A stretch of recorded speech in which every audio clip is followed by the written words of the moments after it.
Google just got caught looking slow on its own home turf. I cannot stop thinking about it. An independent tool actually outpaced the official giant using the giant's own logic. That is wild. I spent the entire weekend buried in the command line testing these two against each other. Everyone is fighting over which coding agent is the true king of the terminal. I have some very strong opinions now. Let's start with the official one from the search giant. It is incredibly easy to jump into. You just sign in with your standard account. There's no credit card needed. No complicated forms to fill out. You get 60 requests a minute and 1,000 every day for absolutely nothing. It feels like a gift when you first launch it. But then the reality sets in. They quietly changed the rules recently. Now, that free tier only gives you access to the basic, lightweight models. If you want the high-level, professional intelligence, you have to pay up for a subscription. That is a huge disappointment for anyone building serious projects. It feels like a bait and switch for the developer community. Then we have the open alternative. This one is built for people who want total control. It does not lock you into one provider. You can jump between all the big names or even run your own local brain on your own hardware. But freedom has a cost. You have to manage your own access keys and pay for what you use.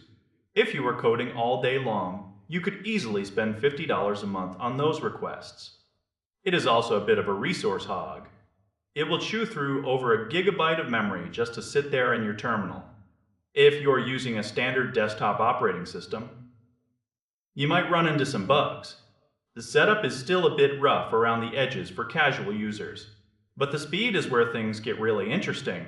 I looked at the latest benchmarks from independent researchers. When you run the same intelligence through both tools, the independent one is nearly 30% faster. It beats the official software at its own game. It is more efficient with the way it handles data. The official tool also struggles with logic loops. It fails about 10% of the time when it gets stuck in a repetitive circle.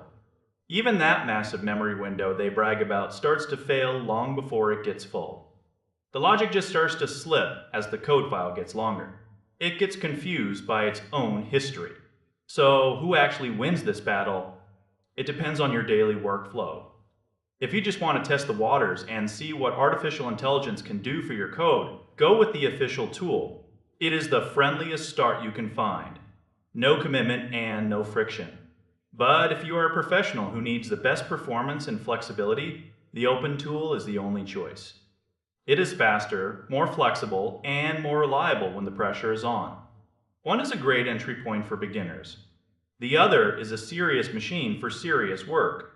You have to pick the one that fits your rhythm and your budget. Both have their place, but only one of them actually respects your time when you are deep in a complex build. Pick the path that makes sense for your project.